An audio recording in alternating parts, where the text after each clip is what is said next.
Banyak di antara kita yang tertipu, entah karena tidak tahu atau karena telah menghamba pada setan, tergoda dengan jin khodam yang siap diperintah apa saja, dengan iming-iming, jin muslim tanpa tumbal, tanpa resiko, dan bebas dari unsur syirik. Demi harta, popularitas, dan kekuasaan, orang rela mengikuti berbagai ritual penghambaan pada setan.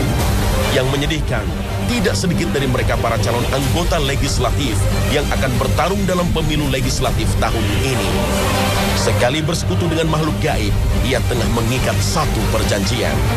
Bukan keselamatan yang diraihnya, melainkan azab Allah yang sangat pedih karena telah menyekutukannya.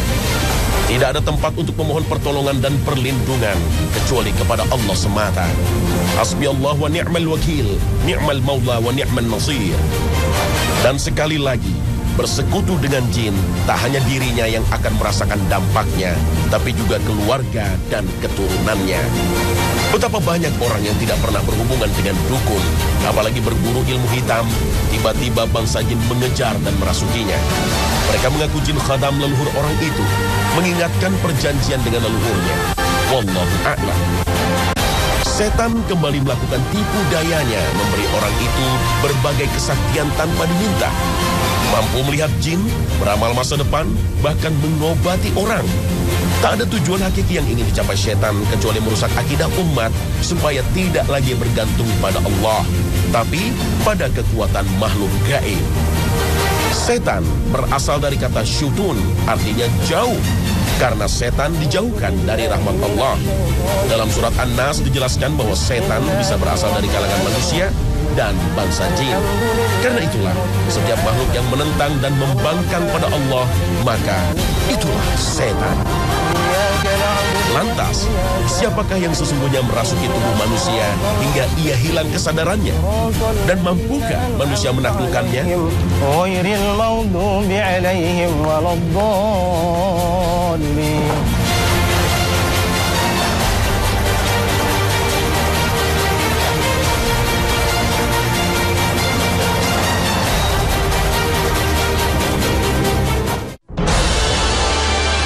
Assalamualaikum warahmatullahi wabarakatuh. Selamat pagi pemirsa Trans 7. Khazanah Ensiklopedia Islam Dunia pagi ini kembali hadir untuk saling berwasiat dalam kebajikan. Semoga Allah Ta'ala senantiasa menjaga kita dari berbagai godaan setan yang terkutuk. Begitu banyak saudara-saudara kita yang merasakan gangguan jin, bukan hanya karena bisikan jahatnya, hingga kita merasa berat menjalankan perintah Allah dan Rasulnya, tapi merasuki tubuh manusia dan menebar berbagai bencana. Inilah antara lain yang mendorong komunitas cinta ruqyah untuk berbagi ilmu dan pengalamannya mengusir jin.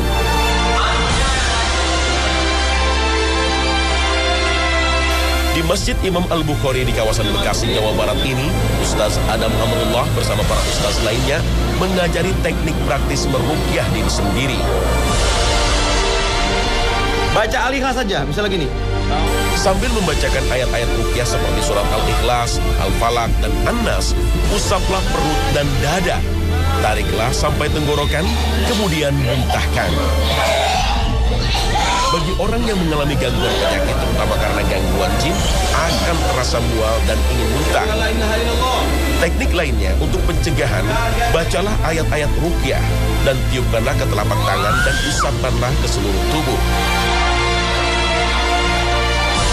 Cara lain, setelah membaca ayat-ayat ruqyah, tiupkanlah ke air. Boleh sedikit meludah, kemudian minumlah. Reaksinya bisa bermacam-macam. Selain mual dan muntah, bisa juga bersendawa dan batuk-batuk. Sebagai pertanda jin yang berada dalam tubuh kita kepanasan dan berusaha keluar. Seperti yang dialami pemuda ini, saat jin merasa kesakitan dengan ayat suci Al-Quran, rasa sakit pun ikut membuatnya menderita. Suasana menjadi panik. Banyak peserta yang menjerit dan kerasukan karena jin yang mendiami tubuh manusia tak tahan dengan lantunan ayat-ayat suci Al-Quran.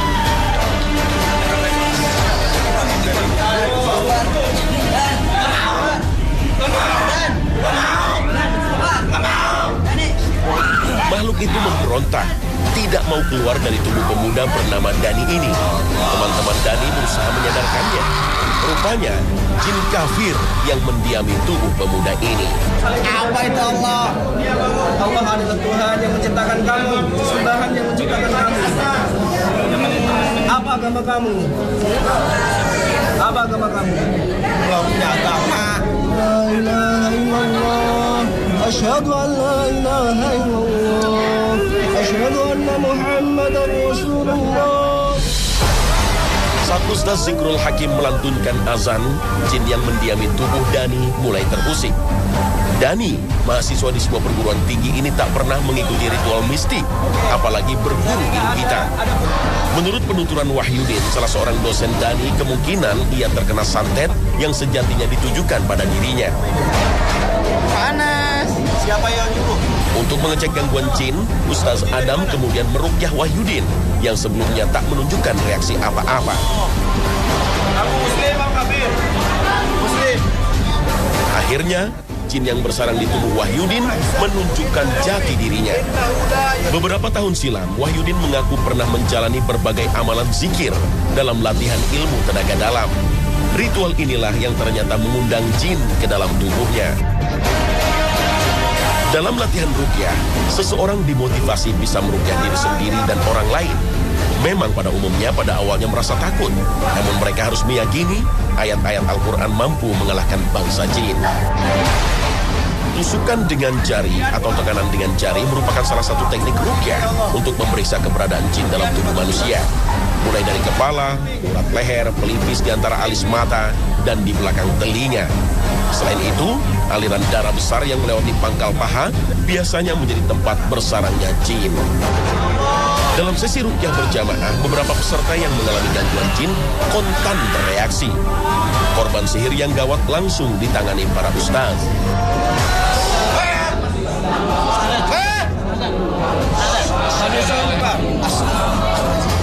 Ada sadar, cuma kita nggak bisa berbuat apa-apa gitu Pak. Jadi apa ya, di sini dia nanti pengen ngomong atau pengen nahan, tapi yang keluarnya lain gitu ya. Sama sekali kita sadar, cuman nggak bisa kontrol gitu, nggak bisa kontrol apa yang mau dibuat. Ya karena memang saya dari dulu udah mencari ya untuk menghilangkan dari sekitar kira-kira 15 tahun yang lalu. Udah pengen membuang yang ada di badan kan. Karena merasa udah nggak ada, saya pikir ini udah salah jalan gitu ya. Setelah menikah saya pikir ini harus dibuang. Cuma selama 15 tahun, ya saya juga entah gimana ya, baru sekarang-karang ini baru bisa ketemu sama ruqyah gitu ya, baru yang benar-benar syar'i gitu. Reaksi peserta ruqyah muncul ketika jari tangan mulai kaku, seperti mencakap. Inilah antara lain tanda jin yang berada dalam tubuhnya kesakitan. Seperti yang dialami pemuda yang bernama Agung ini. Sejak awal ruqyah, ia paling cepat bereaksi.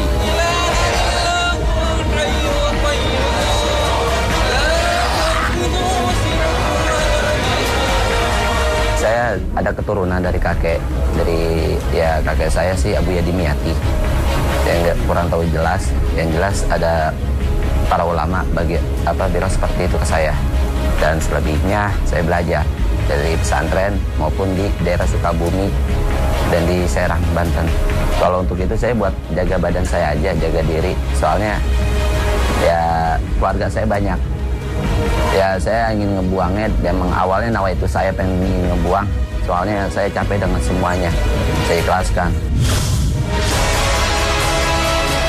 Menurut para ulama, iblis adalah nenek moyang bangsa jin. Tapi ada juga yang berpendapat, iblis bagian dari bangsa jin yang membangkang pada Allah Ta'ala.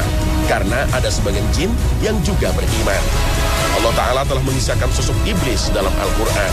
وَلَقَدْ خَلَقْنَاكُمْ ثُمَّ صَوَّرْنَاكُمْ ثُمَّ قُلْنَا لِلْمَلَائِكَةِ اسْجُدُوا لِآدَمَ فَسَجَدُوا ثُمَّ قُلْنَا لِلْمَلَائِكَةِ اسْجُدُوا لِآدَمَ فَسَجَدُوا إِلَّا إِبْلِيسَ لَمْ يَكُنْ مِنَ السَّاجِدِينَ. Semua makhluk penghuni langit bersujud menghormati Adam, kecuali iblis. Iblis merasa lebih mulia dan lebih agung dari Adam. Menurut sebuah riwayat, nama asli iblis adalah Azazil. Tapi ada juga yang berpendapat bernama Al-Harith. Setelah diusir dari surga, iblis berjanji akan menyesatkan manusia, sebagaimana dijelaskan dalam Al-Quran. Karena engkau telah menghukum saya tersesat, saya benar-benar akan menghalang-halangi mereka dari jalan engkau yang lurus. Kemudian saya akan mendatangi mereka dari muka dan dari belakang mereka, dari kanan dan dari kiri mereka. Dan engkau tidak akan mendapati kebanyakan mereka bersyukur, taat. Al-Quran Surah Al-A'raf ayat 16 hingga 17. Meskipun sebagian besar bangsa jin adalah pengikut iblis, banyak di antara kita yang menghamba pada mereka. Banyak orang berburu jin khodam dengan melakukan wirid-wirid yang tidak pernah diajarkan oleh Rasulullah. Mereka mendatangi kuburan angker, gua, atau gunung demi sebuah kesaktian. Jin-jin itu diyakini akan melindunginya dari mara bahaya.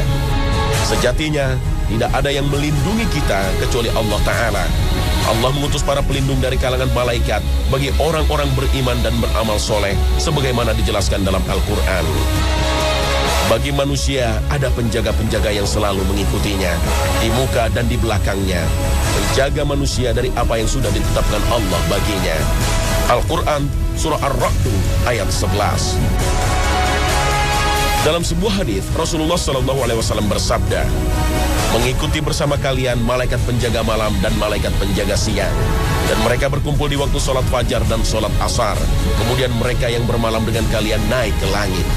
Tuhannya bertanya kepada mereka, padahal sesungguhnya dia lebih mengetahui keadaan mereka. Di dalam keadaan apa hambaku engkau tinggalkan? Mereka menjawab, mereka kami tinggalkan sedang dalam keadaan sholat, dan mereka kami datangi sedang dalam keadaan sholat. Hadis riwayat Bukhari dan Muslim. Inilah janji Allah bagi orang-orang yang dicintainya. Allah akan menjaganya. Hanya orang yang tersesatlah yang mengandalkan penjagaan dari bangsa jin, karena mereka sesungguhnya setan yang menjerumuskan manusia pada kesesatan. Setan menguasai hatinya hingga jauh dari kebenaran. Setan menguasai manusia dengan mengendarai hawa nafsunya.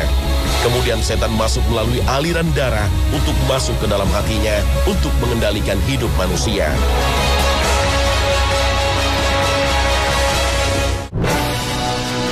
Orang yang senantiasa berzikir mengingat Allah dijanjikan akan terbuka hijab hatinya. Mubsirun artinya buah dari zikirnya. Hatinya akan terbuka pada kebenaran. Hatinya akan dipenuhi ma'rifatullah. Sebaliknya, orang yang jauh dari kebenaran, maka tidak ada pelindung baginya kecuali setan yang telah memperdayanya. Dan orang-orang yang tidak beriman, wali-walinya adalah setan yang mengeluarkan dari nur kepada kegelapan. Mereka itu adalah penghuni neraka. Mereka kekal di dalamnya. Al-Quran, Surah Al-Baqarah, ayat 257. Banyak yang tertipu untuk memiliki khodam dari kalangan jin. Alasannya karena mereka adalah jin-jin muslim. Setan telah menyesatkan dengan halus. Kita harus mengikuti ritual seolah-olah sesuai syariat Islam. Misalnya harus membaca ayat kursi atau Asmaul Husna ratusan kali, bahkan ribuan kali sehari semalam dengan ritual tertentu seperti menyiapkan sesaji. Jika demikian yang terjadi, maka sesungguhnya merekalah yang menjadi khodam dan menghambakan diri pada jin.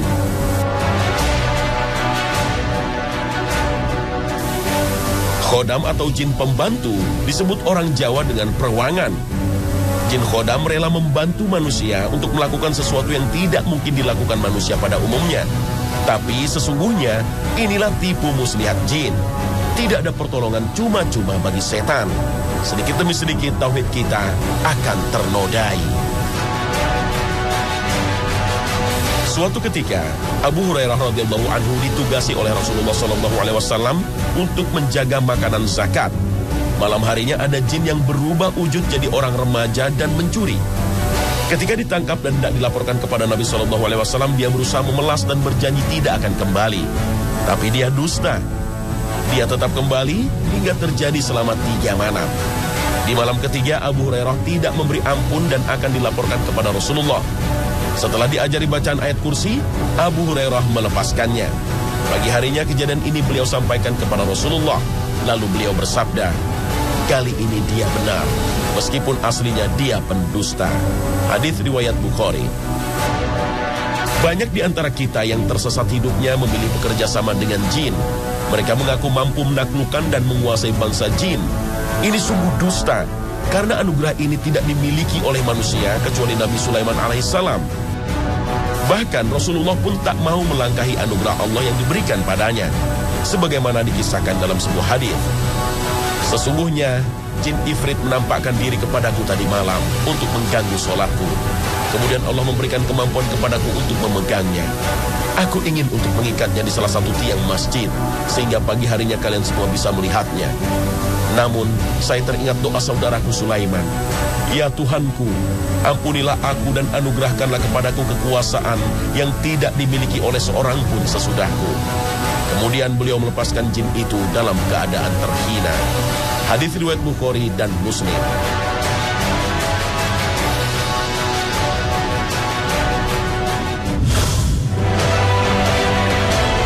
Selain jin khodam, dikenal juga ada dengan istilah jin qorin. Rasulullah bersabda, setiap orang di antara kalian telah diutus untuknya seorang qorin, pendamping dari golongan jin. Para sahabat bertanya, termasuk Anda wahai Rasulullah? Beliau menjawab, termasuk saya. Hanya saja Allah membantuku untuk menundukkannya, sehingga dia masuk Islam. Karena itu, dia tidak memerintahkan kepadaku kecuali yang baik. Hadis riwayat Muslim. Dalam syarah Sahih Muslim, Imam Nawawi mengatakan bahwa hadis ini merupakan peringatan keras terhadap godaan jin qorin dan bisikannya. Nabi SAW memberitahu bahwa dia bersama kita agar kita selalu waspada sebisa mungkin. Menurut Syekh Muhammad bin Shalih Al-Munajid, tidak ada tugas bagi jin qorin selain menyesatkan, mengganggu, dan membisikkan was-was. Godaan jin qorin ini akan semakin melemah sebanding dengan kekuatan iman pada diri seseorang. Menurut Syekh Ibnu Utsaimin, qorin adalah setan yang ditugasi untuk menyesatkan manusia dengan izin Allah. Dia bertugas memerintahkan kemungkaran dan mencegah yang ma'ruf, sebagaimana dijelaskan dalam surat Qaf ayat 27. Yang menyertai manusia berkata, ya Tuhan kami, aku tidak menyesatkannya, tetapi dialah yang berada dalam kesesatan yang jauh. Karena tipu daya setan, manusia mengaku-ngaku mampu memanggil arwah para leluhur yang menitis pada seseorang. Padahal Allah Ta'ala sudah tegaskan dalam firman-Nya. Demikianlah keadaan orang-orang kafir itu. Hingga apabila datang kematian kepada seseorang dari mereka, dia berkata, ya Tuhanku, kembalikanlah aku ke dunia, agar aku bisa berbuat amal soleh yang telah aku tinggalkan. Sekali-kali tidak. Sesungguhnya itu adalah perkataan yang dia ucapkan saja. Dan di hadapan mereka ada dinding sampai hari mereka dibangkitkan. Al-Quran Surah Al-Mu'minun ayat 99 hingga 100. Berhati-hatilah dengan semua tipu daya setan yang menyusup pada berbagai ritual pemanggilan roh leluhur dan metode pengobatan yang tidak sesuai dengan syariat Islam. Bahkan seringkali kita tergoda dengan istilah ilmu putih, sengaja disusupkan oleh setan untuk menggoda kita. فَأَوْجَسَ مِنْهُمْ خِيفَةً قَالُوا لَا تَخَفْ. Para ustaz peruqyah berkesempatan bersilaturahim dengan Ustaz Husain Al-Mubarak yang sudah lama berkecimpung dalam dunia ruqyah syar'iyah. Banyak hal yang perlu dijelaskan karena banyak kekeliruan pemahaman yang berkembang di masyarakat. Ya Alhamdulillah. Gimana kabarnya Ustaz? Alhamdulillah khair. Kaifa antum?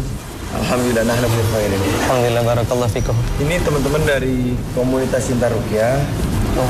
Dan tadi habis bikin training.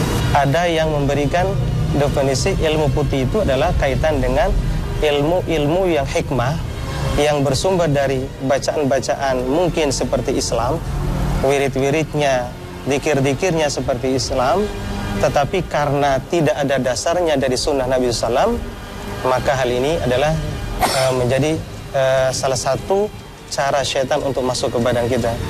Mengamalkan wirid-wirid yang tidak sesuai sunnah Nabi SAW, sewalaupun hal ini kelihatannya putih, Islam, bacanya Al-Quran, zikirnya seperti zikir Nabi, tapi cara mempraktekannya tidak sesuai dengan sunnah Nabi SAW. Seperti wirid-wirid yang tidak ada tuntunan dari Nabi SAW. Dilakukan sekian ribu kali, padahal Nabi tidak mengajarkan sekian ribu kali. Seperti Asmaul Husna, di antaranya ya Jabar 1000 kali dipraktekkan. Kemudian belum nyampe 1000 kali, tiba-tiba jin datang masuk ke tubuhnya, akhirnya dibacakan ayat, ternyata jinnya ngomong, ya Ustadz, sebenarnya saya tidak mau masuk, tapi karena nama saya dipanggil, nama saya Abdul Jabar, maka saya datang gitu. Langkah yang harus diamalkan oleh Agung dan kita semua yang pernah belajar ilmu seperti itu, yang pertama adalah bertobat kepada Allah Subhanahu wa taala. Silakan. Dalam kesempatan ini, Ustaz Adam membawa Agung, salah seorang korban tipu daya setan, karena telah belajar ilmu yang diklaim ilmu putih. Selain itu, jin yang menyusup dalam dirinya mengaku berasal jin korin leluhurnya. Tak berapa lama, Ustaz Husein membacakan ayat-ayat ruqyah. Agung mengamuk dan lepas dari pegangan. Dan saat dikejar, tiba-tiba Agung yang tengah dirasuki jin beraksi.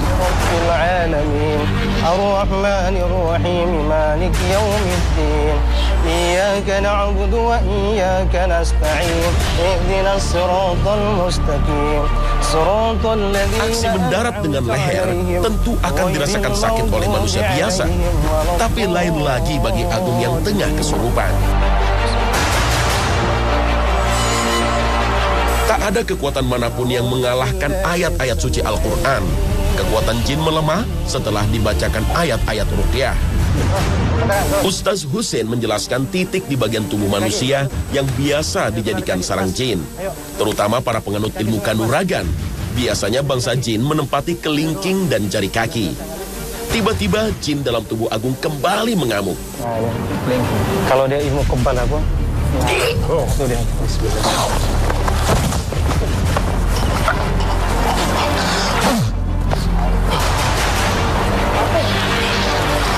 أعوذ بكلمات الله التامة من شر ما خلق أعوذ بكلمات الله التامة من شر ما خلق أعوذ بكلمات الله التامة.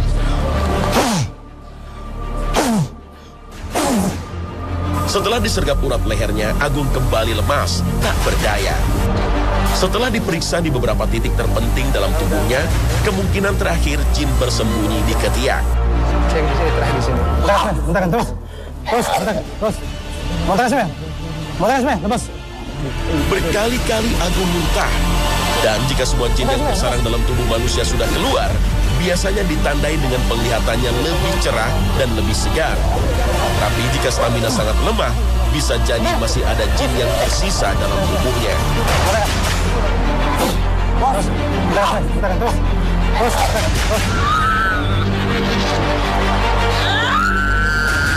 Inilah mukjizat Al-Quran sebagai obat, petunjuk, dan rahmat bagi orang-orang beriman.